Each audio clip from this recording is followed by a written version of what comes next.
Bienvenido y quiero felicitarte por apartar este espacio para profundizar en la palabra de Dios. Ahora vas a escuchar un mensaje de la Iglesia Bautista Highview en español en Louisville, Kentucky, en Estados Unidos.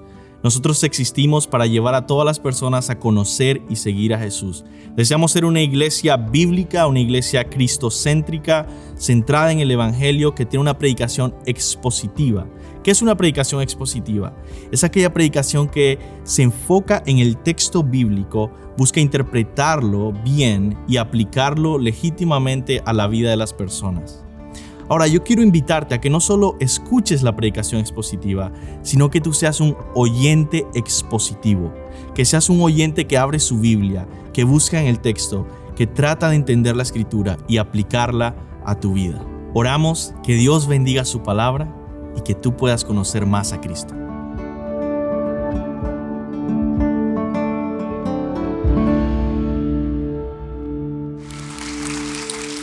Amén. Pueden tomar asiento y abrir sus Biblias en Juan, el Evangelio de Juan, capítulo 1. Vamos a orar. Oh Señor, háblanos a través de tu palabra, a través de la exposición de tu palabra. Háblanos. Necesitamos escuchar las palabras de vida eterna. Necesitamos de ti, Señor. Danos hambre y sed de tu palabra. Quita, Señor, las distracciones. Ayúdanos a alimentarnos de tu palabra y ser pastoreados por ti el día de hoy. Y salva, Señor, a aquellos que están perdidos y que escuchan hoy este mensaje. En el nombre de Jesús. Amén.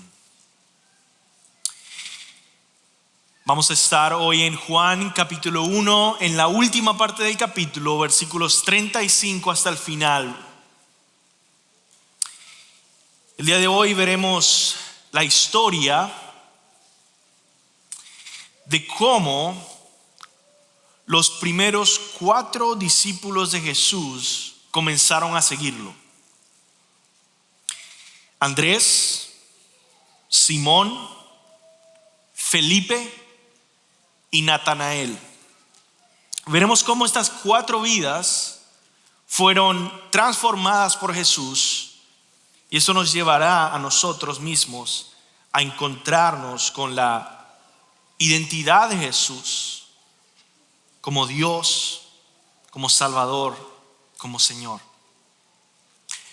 Así que mi oración, mi ruego al Señor es que mientras nosotros vamos por cada una de estas 4 vidas transformadas, nosotros podamos en nuestra mente transportarnos al pasado, 2000 años atrás, ver cómo esto sucedió en Galilea, cómo el Señor transformó la vida de 4 personas, y que mientras meditamos en cada una de estas 4 conversiones, transformaciones, tú puedas ir quizá identificándote con algún aspecto de estos encuentros, y que en medio de ver cómo Jesús es el que transforma para siempre vidas, quizá tu vida pueda ser transformada hoy. O si ya ha sido transformada tu vida por Jesús, quizá tú puedas recordar la esencia de tu vida cristiana. Es ese encuentro con Jesús. No es la reputación que has logrado tener, ni los libros que has logrado leer, ni las canciones que te has memorizado, ni nada de eso. Es tu encuentro con Jesús. Así que vamos a comenzar y vamos a ir versículo por versículo, vamos siguiendo por todo el pasaje. Vamos a comenzar con la primera persona, el primer discípulo de Jesús, Andrés. Vamos a comenzar con Andrés. Versículo 35 al 39 dice: al día siguiente Juan estaba otra vez allí con 2 de sus discípulos y vio a Jesús que pasaba y dijo: ahí está el Cordero de Dios. Vamos prestando atención qué está pasando. Juan el Bautista otra vez se vuelve a mencionar. Tenía este ministerio en el desierto donde bautizaba a personas, les llamaba al arrepentimiento, y dice que volvió a ver a Jesús otra vez y dijo: ahí está el Cordero de Dios. Dice que Juan el Bautista, cuando vuelve a decir esto, está con dos de sus discípulos. Entonces Juan no estaba solo, Juan estaba ganando discípulos, ¿verdad? Y él vuelve a ver a Jesús y vuelve a testificar: ese es el Cordero de Dios. Versículo 37. Y estos dos discípulos, le oyeron hablar a Juan el Bautista y siguieron a Jesús. No debemos interpretar esto como que ellos abandonaron a Juan el Bautista porque dijeron: hey, acabamos de encontrar un mejor pastor, vámonos de acá. Realmente lo que pasó es que ellos están obedeciendo a la predicación de Juan el Bautista, que dice: ese es el Cordero de Dios, y ellos van y lo siguen. Es una separación difícil, es una separación dura, pero necesaria, porque Juan está testificando no de sí mismo ni para ganar el mismo discípulo, sino para preparar el camino para la venida del Señor.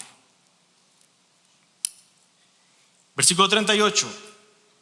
Jesús se volvió y, viendo que los seguían, estos dos discípulos de Juan el Bautista, les dijo: ¿qué buscan? ¿Qué buscan? Y ellos le dijeron: Rabí, que traducido quiere decir maestro, ¿dónde te hospedas? Vengan y verán, les dijo Jesús. Entonces fueron y vieron dónde se hospedaba y se quedaron con él aquel día, porque eran como las 4 de la tarde. ¿Por qué hace esta aclaración de que era las 4 de la tarde? Bueno, porque se iba a hacer de noche ya pronto, como eso de las 6, y era muy lejos poder caminar de aquí a su casa, y por lo tanto se hospedaron ahí, y Jesús les hospedó por esa noche, como era una costumbre hospedadora del Medio Oriente, que es hasta el día de hoy, ¿verdad? Viniste a visitar, quédate. ¿Por qué no te quedas como por 3 o 4 días? Así va a pasar. En el Medio Oriente son súper hospedadores. Esta es la historia de la conversión de Andrés. Ahora tú dices: ¿dónde se mencionó la palabra Andrés? Vamos a estudiar este texto de una manera cuidadosa para meditar en esta primera conversión, la primera vida transformada. Dijimos que hay ¿cuántas? 4. Vamos por la primera, Andrés. Versículo 35. Al día siguiente Juan estaba ahí otra vez con 2 de sus discípulos. Entonces la pregunta es: ¿quiénes son estos 2 discípulos? Bueno, el texto bíblico nos revela aquí mismo que por lo menos uno de ellos se llamaba Andrés. Léalo ahí en tu Biblia, versículo 40. Versículo 40, ¿qué dice? Uno de los 2 que oyeron a Juan y siguieron a Jesús era Andrés, hermano de Simón Pedro. Quizá te preguntas: ¿y cuál era el segundo discípulo? Bueno, muy probablemente el segundo discípulo es el apóstol Juan, que escribió el Evangelio de Juan, que frecuentemente, constantemente en el Evangelio de Juan él esconde su nombre, él esconde su identidad. Incluso cuando están en el aposento alto, en la última cena, simplemente él se refiere a sí mismo como el discípulo amado, pero no menciona su nombre. Entonces muchos piensan que el segundo discípulo de Juan el Bautista era Juan, el apóstol. Así que vemos aquí a Andrés, hermano de Simón Pedro, y a Juan, pero no vamos a enfocarnos en eso porque la historia se enfoca en Andrés. ¿Qué sabemos entonces de Andrés? Bueno, su nombre, un nombre griego, significa varonil o valiente. Y fue el primer discípulo de Jesús. Así que ahí hay un dato para ti que puedes guardar el resto de tu vida y decir, wow, Andrés fue el primer discípulo de Jesús. Qué especial. Y qué bueno conocer esto. El primer discípulo de Jesús fue Andrés.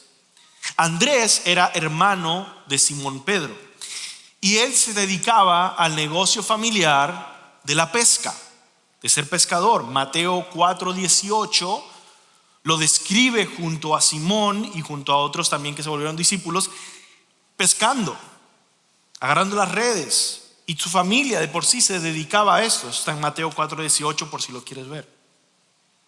Ahora, Andrés fue un hombre con gran sed espiritual. Vamos a conocer un poquito más personalmente a Andrés. Él tenía este instinto por algo más profundo. Mucha gente es superficial, mucha gente no le pone mucha atención. Andrés no era así. Andrés tenía una sed espiritual, a tal punto que lo vemos ir al desierto, frecuentar el desierto para convertirse en un discípulo personal de Juan el Bautista, y seguramente fue bautizado por él. Entonces, al oír el testimonio de Juan el Bautista, de su maestro, al que él estaba buscando extraer esta enseñanza acerca de Dios y poder conocer y acercarse más a Dios, ahora Juan el Bautista le dice: allá está el Cordero de Dios. Y no es la primera vez que Andrés lo escucha. Así que Andrés decide acudir al Mesías y empezar a ser un discípulo, alguien que lo quiere conocer, que lo va a seguir, que quizá lo van a aceptar o quizá no. Y entonces ahí, en ese momento en el que ellos piensan empezar a seguir a Jesús, ¿qué pasa? Jesús se voltea para verlo en el versículo 38, y viendo que lo seguían, viene y le hace esta pregunta: ¿qué buscan? ¿Qué buscan? Ahí vemos un encuentro transformador entre Jesús y Andrés. Esta pregunta de Jesús posee un doble sentido. Esto es algo que nosotros vamos a ver muchísimo en el vocabulario del Evangelio de Juan. Juan usa palabras muchas veces de manera muy estratégica, palabras que en griego tienen múltiples implicaciones. Por ejemplo, la palabra espíritu, rúa. La palabra espíritu, tanto en hebreo como en griego, significa viento. Y vemos como Juan juega con ese significado, esta flexibilidad de significado, para explicar que la conversión, el nuevo nacimiento, es del espíritu y se comporta como el viento que va y viene a todos lados y uno no sabe dónde va. Juan constantemente usa palabras que son bastante comunes, entendibles, y empieza a ver una profundidad en cómo lo va usando para enseñar teología profunda en su evangelio. Entonces, en su sentido más superficial, Jesús está diciendo: bueno, ¿qué quieren? ¿No? ¿Qué buscan? ¿Qué quieren? Pero en el sentido más profundo, Jesús está implicando algo más con esta pregunta, que quiere llegar al corazón de sus vidas y quiere llevarlos a reflexionar. Otra vez recuerden, Andrés y el otro discípulo de Juan el Bautista eran personas sedientas de Dios que habían ido al desierto a volverse frecuentemente al desierto para volverse discípulos de Juan. No cualquiera hace eso. Y Jesús, de una manera más profunda, lo que está diciendo es, verdaderamente, ¿qué es lo que buscan? ¿Qué es lo que están buscando? ¿Qué es lo que sus almas anhelan? ¿Qué los ha llevado a acudir a Juan el Bautista en el desierto y ahora a querer seguirme a mí? ¿Qué buscan? Yo no quiero que tú te pierdas la fuerza espiritual de esa pregunta para contigo hoy. Dios está poniendo esta pregunta frente a nosotros para examinar nuestro corazón, para revelar nuestros deseos más profundos. ¿Qué buscas? ¿Qué estamos buscando? ¿Verdad? Cuando vienes a Jesús, ¿qué buscas? Cuando vienes a la iglesia, ¿qué buscas? ¿Qué buscas cuando lees la Biblia? ¿Qué buscas cuando ves mensajes en internet? ¿Qué buscas? ¿Verdaderamente buscas a la persona de Jesús?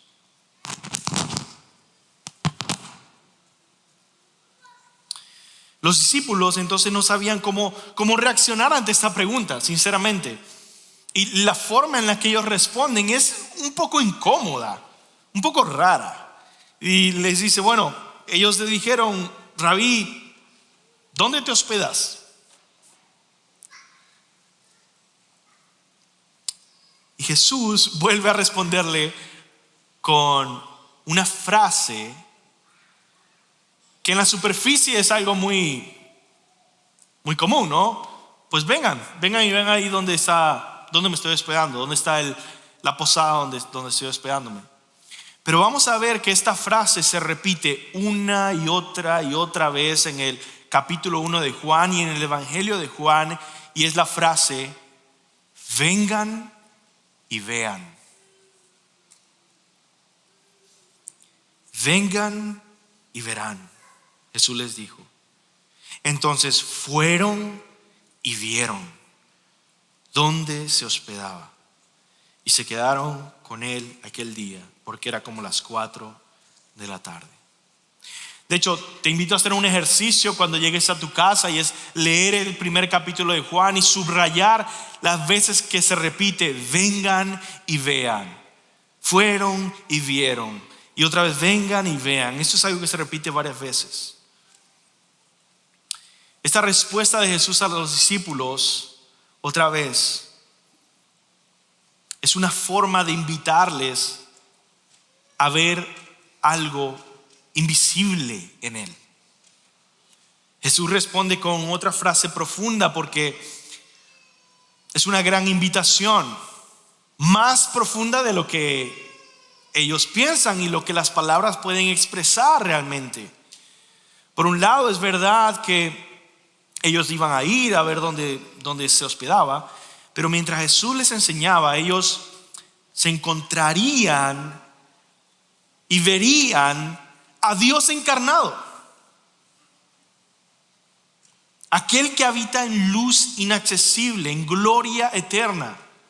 ¿Dónde realmente habitas?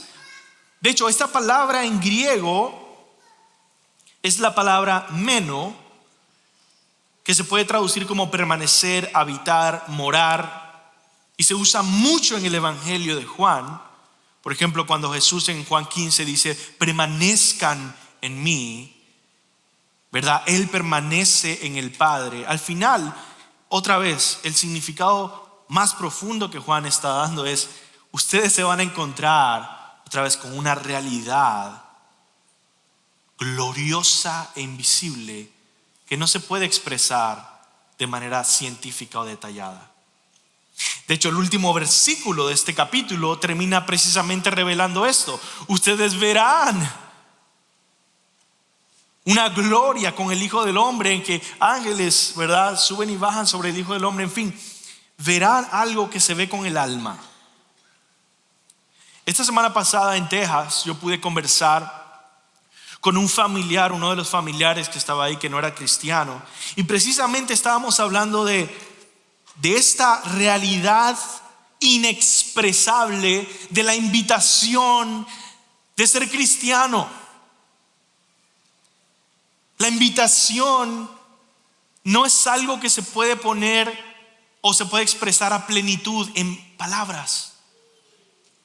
Y yo le decía a esta persona que no era cristiana, que tenía un interés pero estaba luchando, yo le decía, la invitación es a venir y ver una gloria que es invisible en Jesús, que es inexpresable, que es intocable, pero que es más real de todo lo que has experimentado antes. Ven a Jesús y encontrarás un mundo de maravillas. Por eso es que el famoso escritor inglés, ateo, profesor de Oxford, que se convirtió al cristianismo, C.S. Lewis, y que escribió muchos libros, uno de ellos fue Narnia. ¿Qué pasa en Narnia? ¿Cómo él describe el mundo de los cristianos? Como algo que es real, no es un sueño, no es una visión, pero que te lleva a una dimensión fuera de este mundo, lleno de maravilla y de gloria, y que no puedes simplemente expresar con palabras a la gente cuando regresas al mundo real. Solo puedes decir, ven y ve. Tú tienes por ti mismo que encontrarte con eso. Él como ateo, él como profesor de inglés en Oxford, sabía que era imposible para él encontrar las palabras para expresar la gloria invisible de esta realidad que es el cristianismo. Y por eso cuenta e inventa esta historia de Narnia. Y quizá tú mismo te acuerdas, si tú llegaste a tener una experiencia de conversión al cristianismo, quizá un poco más tarde en tu vida, quizá siendo ya un poco más consciente, como quizá en universidad o en high school o ya como adulto, que en el momento en que poderosamente el Señor transformó tu vida, y como compartía Roberto hoy más temprano, y puso un fuego dentro de ti que antes no había. Tú intentabas hablar con otros y decían, oh, tú estás loco, mira, te lavaron el cerebro, quizá te cambiaron, pero no había forma en que tú pudieras llegar a expresar a plenitud lo que tú veías ahora en Jesús, en la palabra. Es un mundo invisible y glorioso, y por lo tanto Jesús otra vez está apuntando hacia esta realidad que ellos van a encontrar. Cuando por ejemplo Pedro dirá, Señor, ¿a quién iremos si solo tú tienes palabras de vida? Todas estas cosas son invisibles. Así que esa es la misma invitación que el Señor está poniendo frente a ti hoy. Si no eres cristiano, ven y ve. Estás rechazando algo que no conoces. Hay tanta gente famosa, popular hoy en día que dice, no, yo probé el cristianismo y no me funcionó. No, ya yo intenté el cristianismo, yo lo estudié y no estoy de acuerdo con él. No, es que no lo has visto. Esa es la gran paradoja. Solo los verdaderos cristianos han logrado ver el cristianismo. Y todos los que no son cristianos han rechazado un cristianismo que desconocían completamente. Si tú no eres cristiano, si tú no eres cristiana, ven y ve. Y comenzará una aventura gloriosa e invisible de caminar con Dios, de descubrir quién es tu Dios de una manera que no puedo explicarte. Vamos ahora a la segunda persona, Simón Pedro. Vimos cómo Andrés se encontró con Jesús y cambió su vida. Ahora vemos cómo Pedro se encuentra con Jesús. Versículo 40. Uno de los dos que oyeron a Juan y siguieron a Jesús era Andrés, hermano de Simón Pedro. Él encontró primero a su hermano Simón y le dijo, hemos hallado al Mesías, que traducido quiere decir Cristo. Entonces lo primero que hace Andrés al darse cuenta de quién es Jesús es ir a buscar a su hermano Pedro y decirle: hemos hallado al Mesías, hemos hallado al Cristo, hemos hallado al ungido. Eso es lo que quiere decir. ¿Y qué es ungido? Cuando se derrama aceite sobre una persona, se le está ungiendo. Esto es simbólico para representar una responsabilidad que Dios le está dando, un rol que Dios le está dando y una bendición y privilegio que Dios le está dando sobre esa persona. Todos los reyes de Israel habían sido ungidos para ser reyes. Creo que incluso se sigue haciendo en la corona inglesa. Los reyes ingleses siguen siendo ungidos, creo yo, no sé. Precisamente buscando la aprobación de Dios en ese reinado. Los profetas fueron ungidos. Pero todos estos ungidos apuntaban a el ungido, el perfecto ungido, Jesucristo, que eso es lo que significa en griego, Cristo ungido. Y en hebreo, Mesías. Entonces llegamos al versículo 40. ¿Y qué responde Pedro ante la invitación de Andrés? Entonces lo trajo, Jesús mirándolo le dijo: tú eres Simón, hijo de Juan. Bueno, o hijo de Jonás. Tú serás llamado Cefas, que quiere decir Pedro. Andrés entonces va con Simón, le dice: hemos hallado al Mesías. ¿Qué tipo de persona era Simón? ¿Quién es este hermano de Andrés? Bueno, sabemos que Simón era un pescador. Sabemos que trabajaba con su familia, e incluso en asociación con el apóstol Juan y el apóstol Santiago, que serían después apóstoles. Juntos trabajaban en asociación en pesca. Ahora, todos estos pescadores terminaron siendo apóstoles. Y bueno, qué cambio tan maravilloso e inesperado. Si tú estás trabajando en algún tipo de trabajo físico, ¿no? Quizá pintando, quizá reparando cosas, quizá se conecta un poco con el ser pescador y ver cómo el Señor viene un día y ahí los vuelve apóstoles que jamás iban a ser olvidados por el resto de la historia. El nombre de Simón, Shemón, significa desierto. Y su padre se llamaba Jonás, o a veces se le pone como Juan. Su personalidad se describe como alguien impulsivo, ¿verdad? Todos conocemos un poco más a Pedro como alguien extrovertido, como alguien con una iniciativa fuerte, con creatividad y que no se callaba, que hablaba mucho más de lo que él debía haber hablado. Ahora ese Simón entonces escucha el reporte de Andrés: hemos hallado al Mesías. Y como un judío lo escuchaba en ese momento, ellos estaban esperando a este Mesías que iba a ser una figura más política. El Mesías para ellos y para la Biblia, para nosotros también, es un descendiente del linaje de David, de la tribu de Judá. De ese linaje exclusivamente era que vendrían los reyes de Israel. Ya no había rey en Israel, pero tenían la esperanza: va a regresar un rey en Israel. Y ese rey puede llegar a ser quizá el Mesías profetizado, futuro, esperado. El rey ungido que va a recuperar el reino de Israel y que va a rescatar a todo su pueblo. Y ojo, los profetas decían que su reino iba a permanecer para siempre. Por eso no era un rey común, era una figura de los últimos tiempos y que su reino iba a durar para siempre.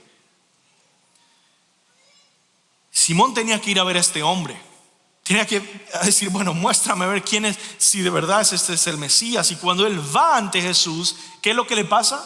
Jesús viene. No se dice que Pedro dijo nada. sino que Jesús lo interrumpe y le dice: tú eres Simón, hijo de Jonás, tú serás llamado Cefas, que quiere decir Pedro. Cefas, Petros, significa piedra, roca. ¿Qué está pasando aquí? Bueno, en el Antiguo Testamento Dios cambió a veces el nombre de personas para mostrar que Él tenía un propósito especial para esta persona, un llamado especial en el futuro para usarlos. Esto le pasó a Abraham, que antes era Abram y después fue Abraham, porque su nombre era padre de multitudes, significando que Dios había establecido un futuro en el que él iba a ser bendecido y iba a usarle de una manera especial.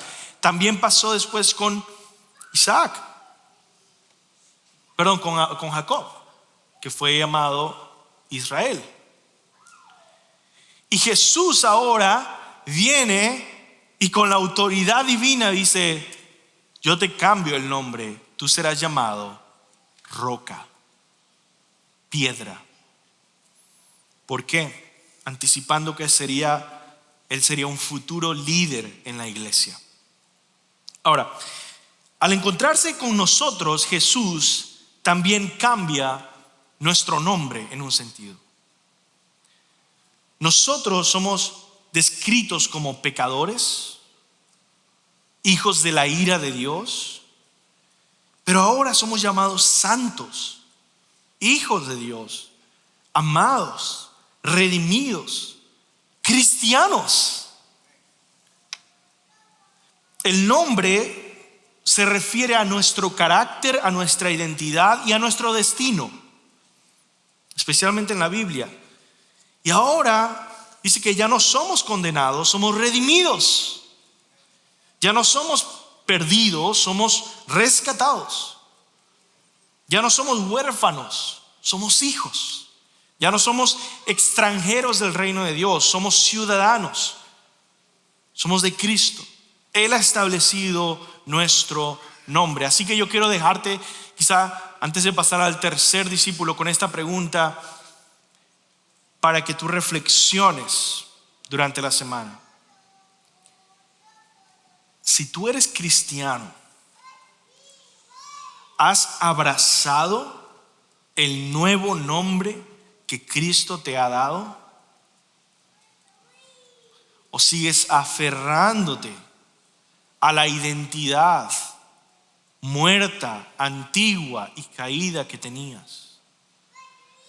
Y decir: no, yo soy santo, redimido, hijo, heredero, lavado, purificado, santificado, cristiano. Soy cristiano. Vamos al tercer discípulo, Felipe. Aquí brevemente se nos describe esta historia en 2 versículos, 43 y 44. Dice: al día siguiente Jesús se propuso salir para Galilea y encontró a Felipe y le dijo: sígueme. Felipe era de Betsaida, de la ciudad de Andrés y de Pedro.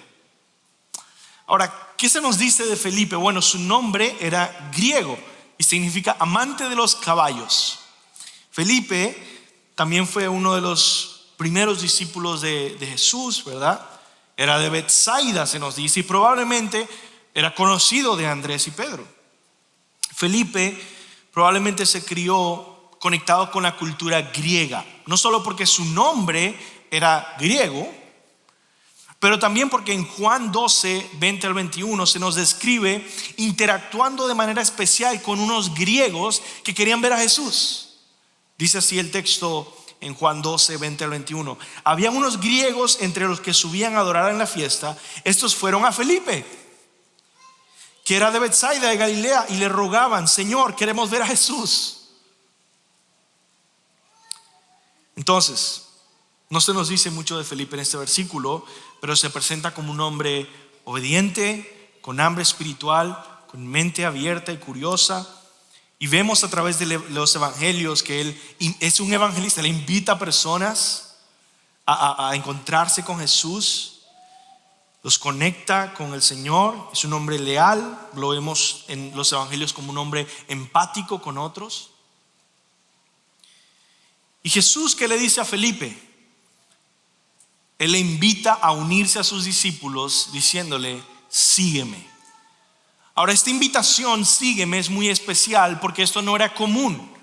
En la cultura de esa época, los estudiantes tenían que presentarse ante el rabino y decir: Señor, rabino, yo quiero volverme tu estudiante, yo quiero volverme tu aprendiz, tu discípulo, ¿me tomarías? ¿No? Los rabinos no iban por ahí a buscar a personas y decir: tú sígueme, no. Jesús revierte esto y él es el que lleva este llamado oficial a Felipe y le dice: sígueme. ¿Acaso esa no es la dinámica espiritual que describe también la manera en que Jesús sigue haciendo discípulos hoy? Jesús llega a la vida de un pecador perdido, quizá en rebelión, quizá en quebrantamiento, y es Jesús el que te extiende la mano y dice: sígueme. Esto es gracia, la gracia de Dios, una invitación inmerecida que se extiende a tu vida para una posición privilegiada de ser ahora de Jesucristo. Juan 15:16 dice Jesús: ustedes no me escogieron a mí, sino que yo los escogí a ustedes y los designé para que vayan y den fruto y que su fruto permanezca. Y les está hablando a los discípulos como Felipe, como tú.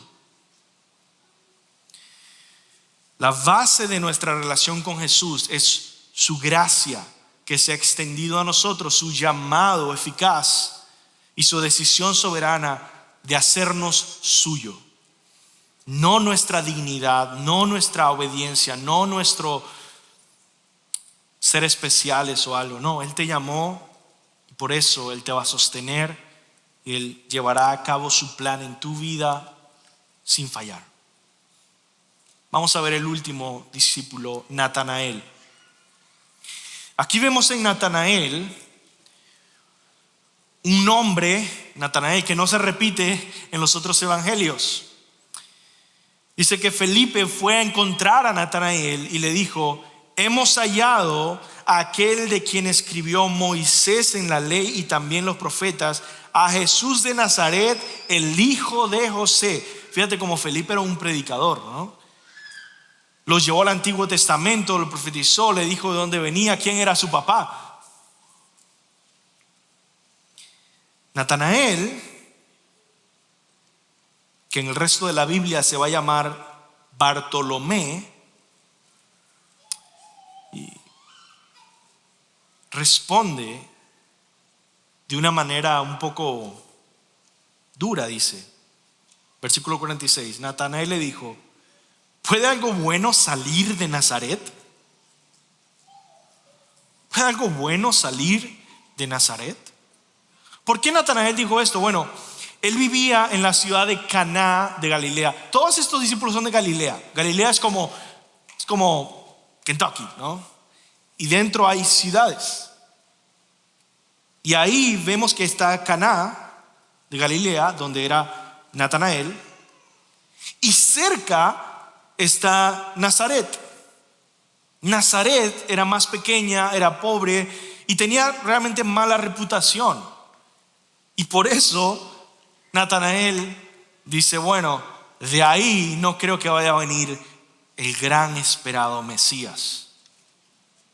Además, en la Biblia no se profetiza mucho sobre que el hijo de David iba a nacer en Nazaret, sino en Belén, que por cierto Jesús nació en Belén. Así, vemos que la respuesta de Felipe ante el cuestionamiento de Natanael fue la misma que aprendió a usar de Jesús. Felipe le dice: ven y ve. Y esto nos debe enseñar algo muy importante. Si tú no eres cristiano aquí hoy y tú estás escuchando y diciendo: bueno, a ver qué tiene que decir este pastor. No, siento que no me está convenciendo mucho realmente. Bueno, yo creo que ya se alargó un poco. Bueno, yo creo que no me voy a volver cristiano. Yo creo que no me terminó convenciendo. Yo te digo algo: jamás te voy a poder convencer. Jamás nadie te va a poder convencer. Lo único que un humilde cristiano puede hacer por ti es extenderte la invitación: ven y ve. Es el Señor el que va a transformar tu vida. Y hasta que tú mismo no vayas directamente a Jesús, no vas a encontrar el poder del Evangelio. No hay sustitutos de Jesús. No podemos ser Jesús para ti, pero podemos invitarte a ver, a venir y ver a aquel que nosotros también hemos visto y en el que hemos creído. Ven y ve. Tú eres igual que yo. Aquí no hay nadie superior. Todos estamos queriendo ir y ver a Jesús. Y Natanael fue y vio a Jesús. Yo quiero recordarles o enseñarles algo: que Natanael se describe en la Biblia como un hombre bastante recto, comprometido con la verdad, un hombre íntegro, un hombre devoto a Dios y a las Escrituras. Él no fue uno que se acomodaba a lo que otros querían escuchar. Él se mantenía firme en la verdad y en la religión pura. Eso es algo que casi nadie aprecia, ni en esa época ni ahora. Por eso las personas que buscan decir: no, yo no quiero enfocarme en cómo agradar a los demás o acomodarme a los demás, yo creo que esta es la verdad, y no que está imponiéndola sobre otros, sino que tiene una convicción firme. Muchas veces esas personas se sienten solas, porque la verdad, tienen que defender la verdad o mantenerse firmes en la verdad, muchas veces solos. Y no es algo que muchas personas vayan a apreciar. Y por eso, ¿se imaginan la sorpresa de Natanael cuando lo llevan a Jesús?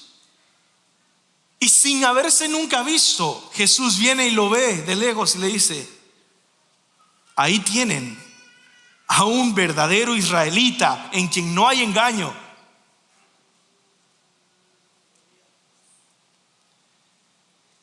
Y Natanael le pregunta: ¿cómo es que me conoces? El Señor le demuestra aún más que lo que él dice es verdad. Él lo conoce y le dice: antes de que Felipe te llamara, cuando estabas debajo de la higuera, yo te vi. Y yo siempre me he imaginado, y esto es una especulación, el texto no lo dice, pero yo siempre me he imaginado a Natanael en esa higuera orando. Y hay muchas razones por las cuales esto es posible. Primero, los judíos oraban todo el tiempo, y el estar solo bajo una higuera no es que estaba en el teléfono. Y especialmente lo pienso es por el impacto que esta palabra causa en la vida de Natanael. No era simplemente que te vi comiendo empanadas, no, es que él asoció con un momento especial. Natanael sabía que ese era un momento especial y quizá estaba orando al Señor. Y quizá estaba diciendo: Señor, yo quiero conocerte. ¿Y qué dice el Señor? Yo te vi antes de que Felipe te llamara, cuando no había nadie, cuando estabas completamente solo, nadie a tu alrededor. Yo te vi. Y la respuesta de Natanael es una fe completa, un abrazo completo de Jesús. Y dice: Señor, Rabí, dice, tú eres el Hijo de Dios, tú eres el Rey de Israel. Respondió Natanael. Natanael no era un fariseo. Natanael no era alguien que simplemente estaba creyéndose mejor que los demás. Natanael buscaba la verdad, y cuando la encontró, la reconoció y la abrazó con todos sus dos brazos y dice: Él es el Hijo de Dios. Y ante esto, esta respuesta de fe impactó a Jesús, como le impactó muchas veces otras respuestas de fe de gente que creyeron en Él y dicen: wow, creíste a tal punto. Por ejemplo, los romanos, a otras personas, y sin yo haber hecho mucho. Y es precisamente la respuesta que Jesús da ante la fe sincera de Natanael. Versículo 50 dice: Jesús le contestó: porque te vi debajo de la higuera, ¿crees? Cosas mayores que esta verás. También le dijo Jesús, y este es el último versículo: en verdad les digo que verán el cielo abierto y a los ángeles de Dios subiendo y bajando sobre el Hijo del Hombre. Esta última frase, Jesús se está refiriendo a una escena que sucedió en Génesis. Les quiero contar esta historia para finalizar. En Génesis nosotros leemos cómo Jacob estaba huyendo y en el desierto, desesperado, sin nada, encuentra una piedra y la pone como almohada. Vemos eso en Génesis 28, si lo quieres leer después en tu casa. Génesis 28. Hay una piedra como almohada. Se dice que se recuesta ahí solo, miserable, un poco abandonado. Ora al Señor y empieza a dormir. Y ahí tiene un sueño. En el sueño, él ve una escalera que se extiende hasta los cielos, y desde los cielos empiezan a bajar y a subir los ángeles de Dios. Y Dios le habla y le dice: yo seré tu Dios. Jacob se despierta y dice: ciertamente Dios estaba en este lugar y yo no lo sabía, yo no me había dado cuenta. ¿Qué quiere decir esto? Cada uno de los discípulos y cada cristiano, si tú eres cristiano, esto pasa en tu vida, ha tenido la misma experiencia que Jacob. Cuando vemos a Jesús, nos encontramos a Dios y podemos decir, cuando vemos lo invisible, cuando vemos la gloria maravillosa del Señor con los ojos del alma, podemos decir, verdaderamente Dios está aquí y no me había dado cuenta. Así que en el versículo 51 Jesús dice, en otras palabras, ¿recuerdan el sueño de Jacob? ¿Recuerdan la escalera? ¿Recuerdan que Jacob se despertó y le puso ese nombre, le cambió el nombre y le puso Betel? porque ahí se ve encontrado Dios con los hombres. Bueno, yo soy esa escalera. Yo soy Betel. Yo soy el lugar donde Dios se encuentra con los hombres. Yo soy la conexión y la reconciliación entre el cielo y la tierra. Yo soy el camino, la verdad y la vida, y nadie viene al Padre sino por mí. Y ustedes pueden verme a mí y darse cuenta y decir, y despertar como Jacob y decir, Dios está en ese lugar. Y no lo sabía. Así que con eso quiero terminar. Que en estas 4 historias vemos la identidad de Jesús brillar. La razón por la que estos primeros discípulos fueron transformados es porque se encontraron con Jesús, y no era un simple hombre, no era un simple maestro, no era otro profeta más, sino que era Dios encarnado, habitando entre nosotros, viniendo a salvar al mundo de sus pecados. Y así vemos que Jesús se le llama en nuestro texto solamente el Cordero de Dios. Se le llama el verdadero y más perfecto Rabí, el maestro que nos dio la Torá, la instrucción, y viene a enseñarnos la palabra de Dios. Jesús se reconoce como el Mesías, el Cristo, el Rey de Israel. Jesús se le llama el Hijo de Dios y el Hijo del Hombre. Jesús es el punto de encuentro entre Dios y los hombres. Por sobre todas las cosas, lo que tú más necesitas es ver a Jesús, es venir a Jesús como tu única esperanza. Ese gran Dios, ese gran Salvador te ama y te invita hoy diciendo, cualquiera que sea tu circunstancia, sígueme, ven y ve. Los que están insatisfechos le dice, ¿qué es lo que buscas? Los que dudan, simplemente te dice, ven y ve. Ven a Jesús hoy. Te invito a venir al Señor hoy y a orar ante el Señor, diciéndole, Señor Jesús, te necesito, sálvame, rescátame, dame un nuevo corazón, transforma mi vida. Me rindo ante ti. Ven y ve a Jesús. Cuando vienes a Jesús en fe, Él te rescata y te envía a buscar a otros y a decirles, ven y ve. Vamos a terminar. Señor,